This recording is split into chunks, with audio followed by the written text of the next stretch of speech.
Okay, it's a beautiful Sunday. Lunaku lwa Sunday mukulikere nnyo machachi ajosobola okubanga ogenza okusinza ku Mutonzi n'agamba obulamu atubutambuliza Katonda na ssente na mukwano ebintu bisatu. When you have money, you have first God, love, and then money will come last. Because sente zigenda kubanga zibeezaawo ate bino byonna ndala omukwano mbaniriza temu naye essaawa nnya ez'ekiro Sharon Mirembe Ellen the late night love tuba tuzze okwogera ku nsonga ez'omukwano ezituluma emiramu gye tukola egisinga mwe mugituwa bannaffe abali emitala w'amawanga sagala bayita bakadaama kubanga mubeera nnyo mu inbox nga shawa kyotuyita bakadaama but asagala kibayita but mwebale nnyo nnyini ddala baganda baffe abali emitala w'amawanga waliwo mama muyita Sam fakati nga second name awaŋŋambye oli UK erinnya eddala ndyerabidde eryowaŋŋambye ati nyankole nenja kuba ndijjukira show enegwerakawo tubeebaza mwenna ababeerako ku program eno program ebeera ng'eyogera ku bintu eby'omukwano naku olwaliro tuli ku Malakai Ecology naye basponsa batambuddeko kafa kalungi ate kali eno nansana kalungi. It's a restaurant abalina pizza oba buli Monday you buy one you get one. Namba tumaliriza tujja kuba tubabulya akafawo kano awe kasangibwa ne namba y'essimu. If you want to order, if they deliver, ate osobola okubanga otambuzaamu omwagalwawo mweyagalemu. Mbaniriza bano bendi nabo tubamanyi, they are funny. Nze nno mbaagala ng'abantu naye basajja bakulu naye engeri gye bambalamu but we love them so very much. Bakola ebintu ebitujjako stress. I told you we live a serious life nnyo nnyo, so time etuuka nga beetaaga okukakkanamu n'oseka mujebale kale namujebale mwogerera kumu bulijjo mbalaba nga mulina abakazi n'abasajja n'abaana olina omukyala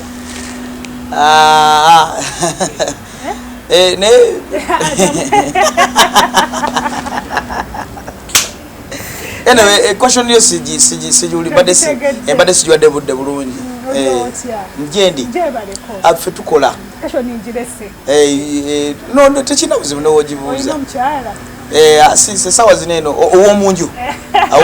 owomunju yes sina actually so obuzoli by the way how are you going manyiyo mulizungu naye ekibuuzo ekyo olina omukyala kitera kubuuzibwa omuntu naddala ng'omulabye ayina empeta wali abambala eza just go and buy n'oteekako bakikola mu nsobi because sometimes empeta ya fashion eba tejjayo kintu kiri ekyalaavu nti nno ddala oli mukwano empeta entuufu olina okujambula ku mukono mulabe nti nno kati onayina empeta because most people bagiwa ekitiibwa kyayo wala omuntu agenze n'afumbirwa mu kanisa empeta yagiwa ekitiibwa nti naye n'agamba nti nze empeta yange teyingira toilet empeta yange teyingira kiyigo yes nasooka n'agijjako n'agiteeka wali because aba mulabanga mukyala wo bamwana okay kati golina omukyala kati saa kubuuza kiti tolina mpeta gezezaako okukubuzaabuza nkunyumiza emboozi era teweeraba but are you dating? Yeah. You're dating? Yeah. My age, I have to be dating. I'm not dating at the end. Money problem. By like how many do you have right now? Many. Okay. Nsanyusa Sombala, but they're so funny. Nsanyusa Sombala, bamuli mutya. Tuli bulungi. Mwebale ku nyumba. Febwe tutyo. Lwaki mu bintu byonna mwalonda uniform? Why do you guys put on this costume? Money. Money? First of all. This is money? Yeah, this is money. To us, kati eno yardware yaffe. Okay. Ye duka yaffe, restaurant yaffe, ye Uber yaffe, ye airport taxi yaffe. This is where we get money from. Do your partners take you serious? Bemu dating bemuyina batwala nti bemogera bya ddala. Naffe tutwale nti bya ddala byemugendo tugamba. Ebiseera bisinga kasita tubanga tuli ku stage. Tuba twambadde kye bayita omanyi ono katemba gwe tukola oba comedy gwe tukola. Ati twasomako ko by the way. Okay. Twasomera. Twasomera ddala by the show ya luzungu eno.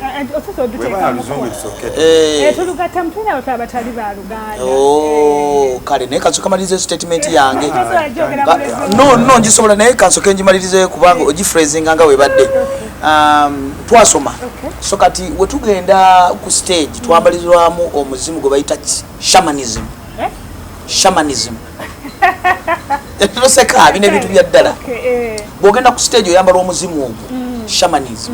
Negujja ne kukwambala. Ogumala okwambala kati ebiba mu audience no bato kyabitegeera. Okitegeera.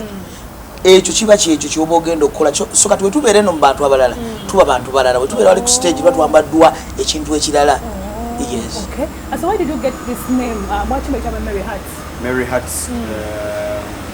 ekisooka Mary Heart kigambo kya luzungu Mary kigambo kya luzungu Mary of Merry Christmas Heart of Mutima kigambo kya luzungu ne mu Bible mwekiri era wandika mu statement ku Google a Mary Heart doeth good like medicine bajja kweta verses mwekiri you know about the Bible yeah a little bit of it sagala luzungu luzibu tudemu yeah it's okay onyose kati oluzungu yeah it's okay so ekigambo ekyo mwetwakijja fe lwaki twayetuma bwetu because tetwagala twewana nnyo ebintu ebiwemula because that's why twasawo tukolera abaana n'abantu abakulu abantu okubaddukize ebintu byebayita mu buto n'abaana bato tuba catering for because no one was catering for them n'ekirala Mary Heart doeth good like medicine nti omuntu abeera eyo umutima gwo gwali eyo ng'olina ebizibu because most people like in Uganda for example bajja okulaba comedy ono because balina problem depressed they are depressed era tugenda ffe nga bafuluma comedy oyo gye bazze omulabira nga bali very fun their hearts nga they are merry because a merry thing is a happy thing so that's why we called ourselves Merry Heart but on the way the Tumbetu thing came in because of our interest like song so people started calling us Tumbetu because ababoda abamu akagamo Merry Heart kalinga kabusibuwani so started calling us Tumbetu noyo yomu kuba tuletera twita batumba kandi nobala uza Tumbetu kitegeeza kinene kijja kitategerekeka so they started calling us so you guys brothers best friends or just workmates because I see you guys bond very much we turned to be brothers but we started as best friends neka twafuka baruganda how many years have you been mubadde mwene banga yenkana since what 2014 otyonga kitegedde wakimugane mu luzungu no I know English don't think I don't know English I know wow I know English very well very well what is the name of your girlfriend I don't have a girlfriend your wife I don't have a wife your fiancé the name yes the name bigambo byogera abantu abalina data bajja this is the love talk we are here to talk about love you are tuli mu generation eyanti twazaala fenna I'm also a mother I have a boy with 6 years if I get a person to date me if I get a chance omuntu okundeetinga and I have a child is it okay okay let's first get into this can you date a person with a kid or with kids can I date a person with a kid no but kids yes I can you can yeah I can osobola okudatinga omuntu alina abaana be nga alina abaana it depends tojja kungamba nti nno ngenda kudatinga oba ngenda kukwagala ng'olina abaana 10 kitegeeza nze ata agenda okubeera last relationship nze agenda okubeera n'abaana abatono oba okitegeera wano tuliridde wampozi wano bagiyita first class restaurant Nansana the kanywako kani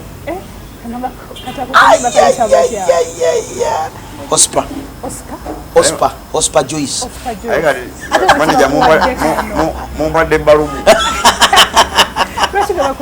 bampadde balubu bamanyi kano kenjagala ennyo bakata dasponation mujemu musange wanono Joyce I love this owadontuziza Joyce bakayita batya ngerabidde akale tweyanza nnyo tweyanzege ate ka Joyce cafe tukyali ku mulamwa gwaffe okudatinga abantu omuntu alina omwana oba abalina abaana because it's the generation nze nzikiriziganya nakyo but it determines because wabawo limitation sometimes most of us abantu abasinga are looking for a relationship not because of the physical status of someone but waliwo kye bayita emotional status omuntu oyo kiki kyali munda mu ye because I might find omuntu nga single mother ng'alina katugeze omwana w'omu abaana be babiri naye nga bambi waliwo reasons as to why yafuuka single mother one for example one reason waliyo ebisajja ebirina omutima omubi nga byegaana abaana ng'oguvubuka ogwo lwamuzaalamu abaana oba lwamuzaalamu omwana gwe omwana omu ne gudduka ne gugenda ne gubulawo otegeera so ne yeetamu abasajja ne yeetamu ki and she became a single mother kati n'abeerayo n'emyaka gye nga 8 nga she's a single mother nga yeekolera buli kimu n'ogenda omugwamu eppa nga alina ennyonta y'omukwano nga she needs to be loved kati ogenda omutuukamu ngolengera ddala emotional status ye ekugwamu nga gwe omuntu mutuufu olaba nga omwana oli talina biyingiramu nga the moment the child calls you dad like mwenna basatu mugenda kubondinga bubondi. Let's say you don't have a child osanze alina abaana your love ebeera ya ddala can you love omwana w'omukyalo oyo ebya ddala ebyo bitera kubeerawo ndowooza mu bakyala mu basajja tekiriiwo sitera kiraba kitono nnyo nga nkuzizaako katono emabega ku question gy'obuuzizza tuli banjawulo abasajja enjagala gye twagalamu nga ne tuli kyekimu tuli banjawulo oli kyayagala nzi kyenjagala mukyala wo oli amulabanga gold simulabanga gold owuwe ennyinza omulabanga katugambe nga kati owange naye nze owange mulabanga gold naye n'owange naye ayinza omulaba mu kirala so ffe tuba twagala buli muntu alina enjagala ye alina reason ye nze nyinza okuba nga mwagalako bulungi yes ng'omukyala mwagalako beauty mwagalako nyashi ye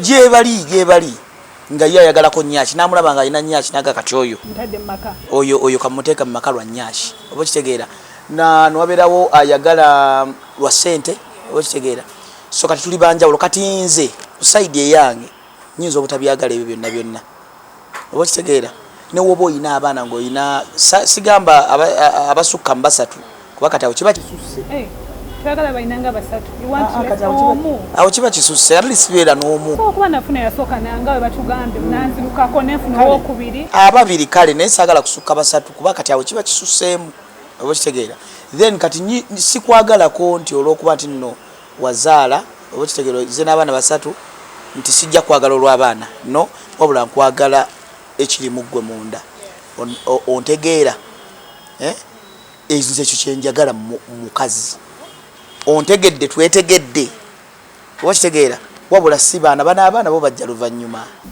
abaana tebasobola kulemesa mu gwe kwagala mukazi nga gwe omusajja tekisobola nze kunze my side nze tebasobola kunnemesa mwebulyako ku byama byammwe ebya relationship zammwe oba temwenyumiza relationship because that's your best friend every friend buli muntu mu bulamu muno afuna okunyigirizibwa sometimes and depression sometimes tejja because of work tejja because of motoka tejja because of mulimu bagunyimye biki sometimes depression every worker and it's good to share one of the most things ezijja with depression is sharing to some people like if I come to a friend like a best friend of mine nemga mwana story chimwana mwana manyi gundi yakoze what and it's depressing me naga man ano wani koze buti osegera and most friends don't give advice nti mwana wani koze buti no kwogera obwogezi like you put it out that's why most women womunyiza maka agina nesibira mu kisenge n'atulika n'akaaba and when she cries it out n'akomawo mu ddiro nga alifight nga smiling so basically it's good to share So when it comes to a relationship, mwe tuli fena tuli bantu bakulu. Dating omukyala ayina abaana oba omwami ayina abaana. Controls chi zoso oteka ku mukyala ono when it comes to tata w'abaana.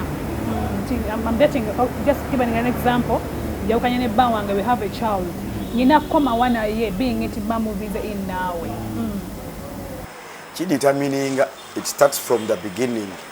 You know there is always a beginning. You know bagamba love like truth determines the success of your relationship. Waje mugenda okubeera mu munna.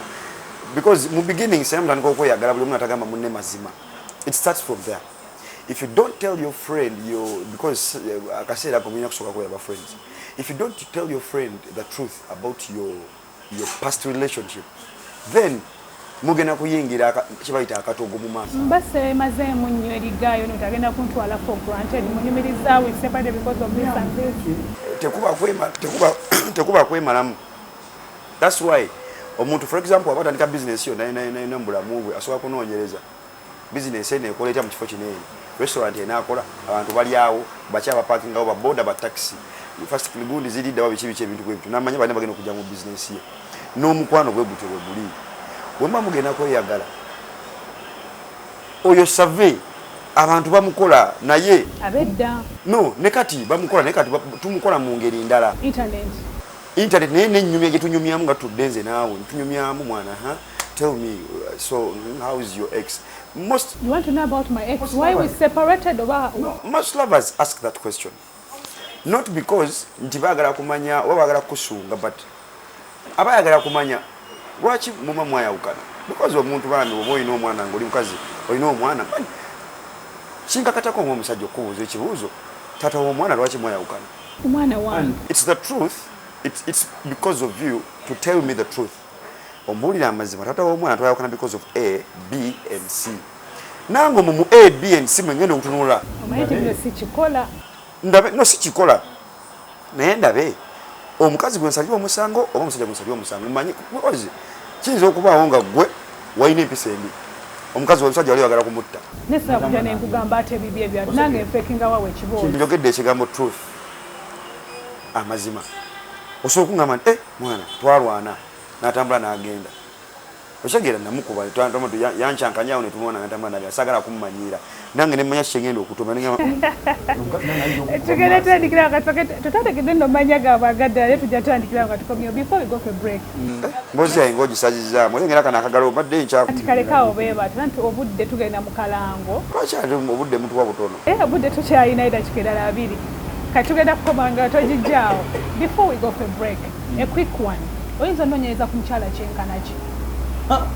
Nze nnoonyereza ddala omukyala paka Kagera akasembayo. Tugenda tandikirawo nga tukomyewo atovaawo LNL, of course ne batumbe twalina ekivulu kyabwe December atukomyewo tujja ku September that is next month tubeereyo nga 7 wali ku The Bonita kibuga Kampala walungi parking clear security clear kale katukomyewo tovaawo.